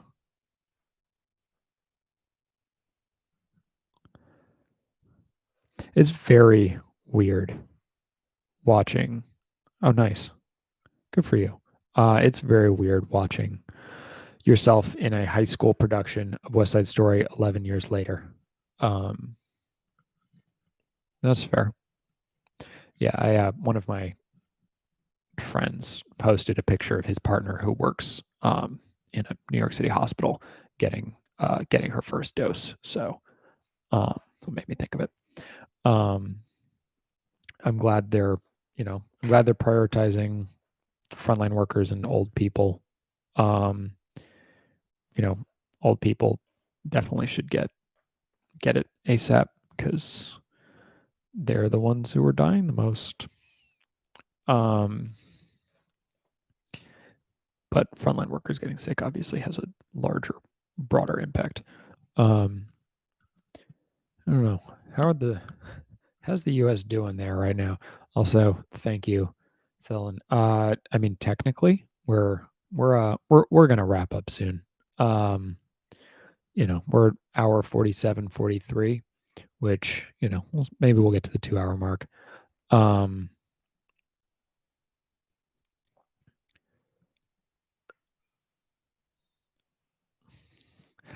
um, I actually got 3 COVID tests last week, because I worked on a set. Uh, I wore a very androgynous costume, which is fun. Um, on a working background on a Netflix show. And before I went on set, obviously they want to be very safe. Um, yeah, I need to get that thing under my couch. Thank you for reminding me. Um, but uh, no, no, we did that fucking 4.5 hour long stream is going to be hard to top. I think I said I'd do a 24-hour one if I hit 100,000 before the end of the year, right? So, um, obviously that will not be happening. I did hit 7,500 though. 7,500 was like my goal for the year. Oh hell yeah! If you'd like to, you really don't have to, but if you're so inclined, feel free. Um, I'm glad you have a job, regardless. It's having money is a good thing. It makes life a lot more fun. Yeah, the 4 hour stream was fucking wild. It is bonkers that it actually ended up going that long. Um, but that's what happens sometimes. Mike stopped coming to these, which is interesting. He used to be the first person here and it would always be here through the whole thing, but he hasn't come to the last two. Um, uh, how many more tattoos have you gotten since the last time we talked about your tattoos? Um, I have not heard about what Villeneuve heard from Hodorowski. Oh wow, that's intense. So is that going to bring you up to 10? DS6? Did I make that up? I don't know. I've not like actively um keep track, but I feel like the number 6 popped up. I am going to see my family. Um Julia, that was literally my same thought. I was going to make that joke, but you beat me to it because I got distracted. Um, damn it, I was close. Um, so, um, but yeah, I'm going to see my family. I don't see anyone else ever. Um, and they don't see other people either. Like it's not like a multi-family thing. I'm just gonna, spend a few days in um there. I did that over Thanksgiving also. Um, and I got tested when I came back clear and everything. So, you know, um, but yeah, so I'll be out for 5 days and then I'm back here for the last week of the year. And that'll be, it'll be what it is. It'll be something. Um, I'm getting a motorcycle jacket, um, which, because I really want to be cool. Um, like I said, this deep, deep desire to just like be a cool dude. So yeah, I'm getting a I've actually tried it on, like because we shipped it to me. It's a gift, but we shipped it to me so I can make sure that it actually fit. Um,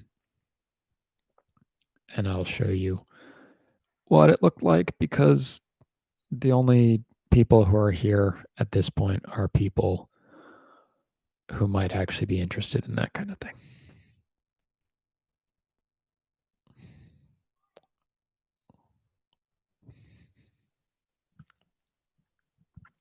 So yeah, that's going to be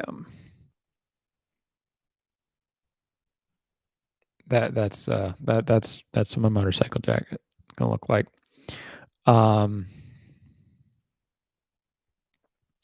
oh, and I'm gonna show you very briefly. This is my outfit on the Netflix show.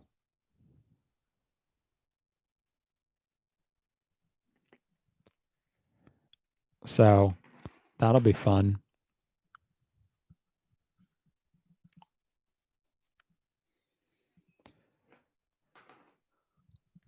Yeah, Jodorowsky's interesting. El Topo's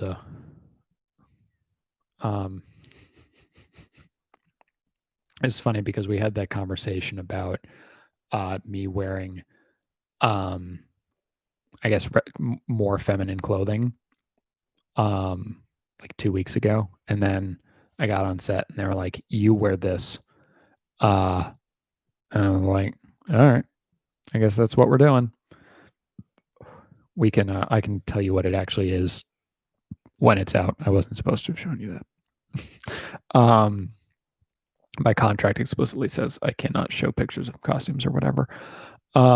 So I felt great. It's funny. I'm wearing a wig. You can't tell because it's exactly my hair color. Um, but I mean, it was fun. So I will say that I'm dancing in it in the show, and it's the only time in my life I've ever been to a club in the United States of America, which if you watched my review of Lovers Rock. And part of the reason I don't go to clubs is because I'm extremely self-conscious and I don't like dancing in front of people, even though no one is paying attention to me and no one cares and whatever. And part of the reason I was able to go to the ones in the Czech Republic is it's like, well, none of these people will literally ever see me again under any circumstances. Like in New York City, no one will ever see me again, but there's a chance someone might, and then they might be like, that was that guy who sucks at dancing, and then I would feel very sad. Um, Potentially millions of people could see me dance, but it was fine because I was, in a show. But it was very funny it was like, oh, this is fine. Like I accept it if there's a camera. Like I'm in the back. Like I am not like super visible. I'm definitely background, but I should be in a couple of I think I'll be in a couple of episodes. And don't you worry, I will if I am visible, I will absolutely like randomly put that footage in whatever YouTube videos I'm working on at the time. Just like I, you know, totally inappropriately like randomly used that footage from Plot Against America in I think it was my review of Assassination Nation. I was just like um you know uh I was just like, if this is the only thing you've seen me in, you might be surprised that I'm not patriotic. And it's like, why the fuck did I say that? But it's funny. So, I stand by it. So yeah, I imagine I'll probably, use any footage that I'm in the future. But yeah, it was a pretty wild outfit and very not, um, you know, the typical thing.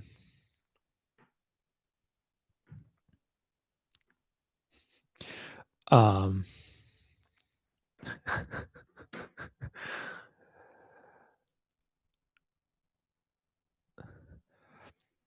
I have no idea. I mean, part of it is I just don't have any real interest in going to clubs. Um, like not drinking and music being really loud. Like, I think it might help me feel less self-conscious, maybe. I don't know. I honestly don't know. But just like I don't really have the desire to go out clubbing, frankly. But I mean, ideally, I'm like, if I go to a wedding or whatever, I feel less like that's the hope, right? Because theoretically, I have one or two weddings to go to next year. We'll see if they happen, and if they do, in what form. But theoretically, I should feel more comfortable at those than I did at, um, older ones. Yeah, I mean, yeah, I definitely, prefer gigs. Mosh pits I do not do. They're too violent. Um, I've always been kind of like, I think there was probably a point where I would have enjoyed it, and I just missed it. Um, I just like missed the window in my life where I would like want to go get punched in the face. I'm just like over it, frankly. I don't know. Yeah. Um, You have any final? Really? Oof. Do you know what the band was? Um, what makes a club a goth club? Um, Skinned is great, by the way. I told Liam that, but Willow, I had not mentioned that to you. Like, man, I've listened to Columbine so many fucking times. What an unpleasant song, but also like, wow, it's good. Um, that's awesome. Um, Memories of Murder is a great movie. You know what else is a great movie that has memories of in it? Memories of Matsuko. One of the wildest movies I've ever seen, and one of like a friend of mine had told me it was like his favorite movie, and so I really shouldn't have been surprised, but like one of the bigger surprises for me. But like, yeah, Memories of Murder is fan fucking tastic. Um, like, and really, it for me it benefited a lot from a rewatch. I just didn't appreciate it enough the first time around, but like, oh God, what a good filmmaker. Burning, I think Burning is the best movie I saw this year for the first time though. Um, Obviously it didn't come out this year, but like I mentioned this recently, like I have not thought about any movie nearly as much as I've thought about Burning. Like I think about Burning like every other day, at least every 3 days. Um, and sometimes more. It's just like there in the back of my head. Frankly, I'm not sure that there are any movies I've thought about that are you know that are as that I've thought like have just like stuck in my brain quite that way. Ooh, it's 420 hashtag blaze it hashtag no scope Cheetos or whatever. If you yeah, that's the thing. Um I feel like I've gotten very low energy. Does anyone have any last questions for the last live stream of 2020? Final thoughts before we all head off into our lives until we meet again.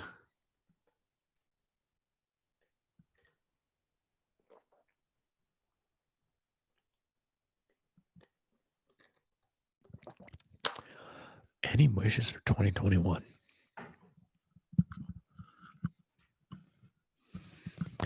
I would like to figure out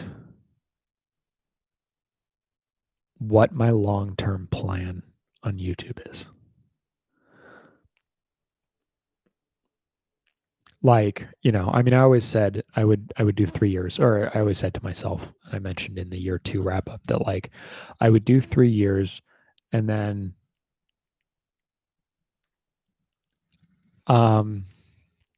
I think uh uh um yeah, I would like to understand what I actually want from YouTube, what it is to me, what it does for me. um I'm not gonna say goodbye to 2020 in any meaningful way. It's just, let's just say good riddance when the clock turns. It's not been a great year. It hasn't been horrible. It hasn't been as horrible for me as it has for a lot of people, but man, it's still been pretty fucking rough. But yeah, I would like to understand in 2020, but before 2022, like I have refused to accept, for example, that like I am a YouTuber, and I don't think someone's a YouTuber unless they actually like a substantial portion of their life is paid for by the work they do on YouTube. It's like a mindset, but then again, maybe it's a mindset. I don't know, but like I don't know. I just need to figure out what I want because I do like doing this. I don't want to not do it. Um, I mean, that's the thing about bad guys. Oh, I have an idea for your bad guy, Willow. Make them a capitalist.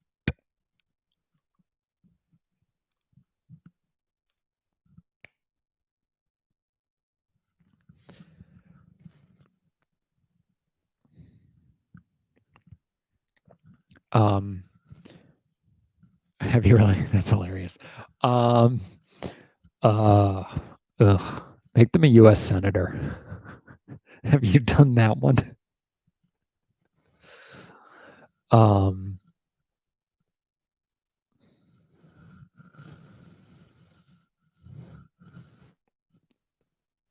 oh, you know what they should be? They should be a person who signs up for people's Patreons on the first of a month at a really high tier. And then the day before they get charged, they disconnect, like they unback them. So like you spend the entire month being like, whoa, like that's amazing. Like um thank you so much. I really appreciate you giving me $100. And then the day before they're like, fuck you. No one has ever done that to me. Um, but I always feel, but like it has happened, I think 3 months in a row that people have signed up on the first day of, um, like the first day of a month. And I'm just like, seriously? You couldn't have done this yesterday, you jerk. Um, but it's fine. I don't really care. I mean, so this YouTube thing really usually doesn't take me less than it doesn't take me more than 10 hours. The problem is I keep thinking of Walt Disney. Make him Walt Disney. Um, that's a good bad guy. Um, yeah. Uh, no, I don't think it was you. It might have been. It might have been. No, the my most recent patron did that. Um, which is again, it's fine. I appreciate every single person who backs me on Patreon. It is very meaningful, as I mention all the time. But the um, let's see. But yeah, I mean, the problem is that I just like I need to I need to like decide, and it'll help I think when I move and I have like because I need more space and I need like a space that is like my space. Um that I can like do stuff in that's not like just the living room. Um and yeah, I mean probably I mean that's a question for uh Elon Musk would be exhausting. Oof. Um I don't think he's complex. I think he's just obnoxious. Um Joe Rogan. Um you know. Um yeah, I mean I think frankly I like doing yeah, I get that. Like I like doing YouTube, you know. I do. And I like doing these live streams, you know, with this small group of people. Um well, I mean, so the thing about the bad guy, right? The best bad guys believe they're the good guys.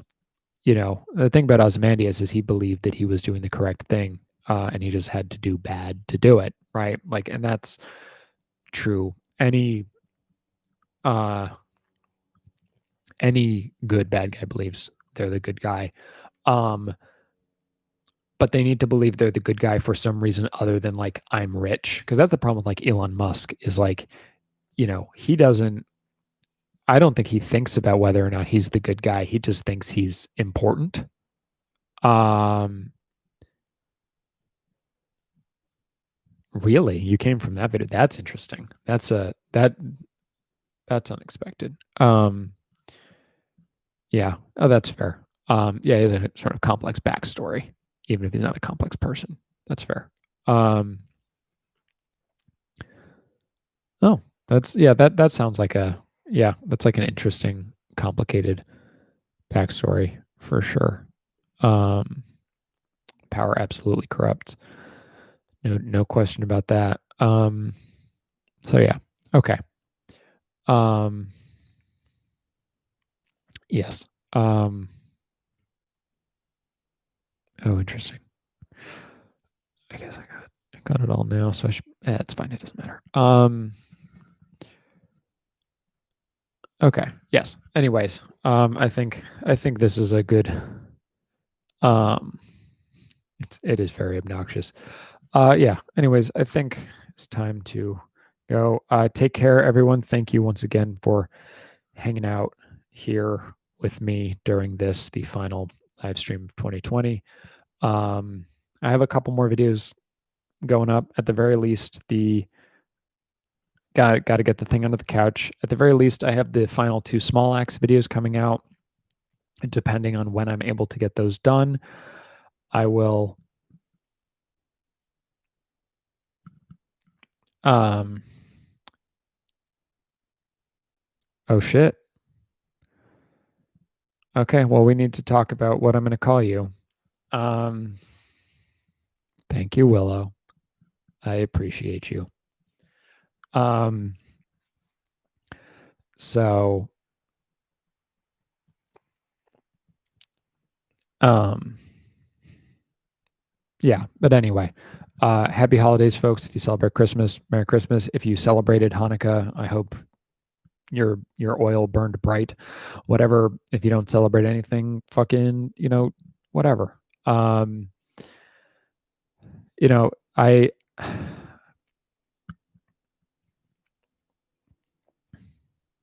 thank you. I appreciate that. Um, there's an outside chance that I will just like do some sort of talk into a camera thing, just like as I'm thinking about the end of the year. And historically, that would be a Patreon only thing, but I think I will make it public. They'll probably post it on Patreon just for anyone to watch. If I end up doing that, I'll make a community post about it. Um, just sort of. I mean, but thank you all. You 11 are among my favorite folks, and it really does. It's really nice to recognize your names and everything every single time I do one of these, as much as possible. And obviously there are the others who can't always come, but and I appreciate them too. But like seriously, all y'all, it's it is very nice, um, that you like hanging out with me and with each other. It's cool. It's very cool. So, thank you everybody. Happy New Year. Um uh Werner, you're also a very kind-hearted person. So, um take care. Happy New Year. Merry Christmas, etc., etc., etc.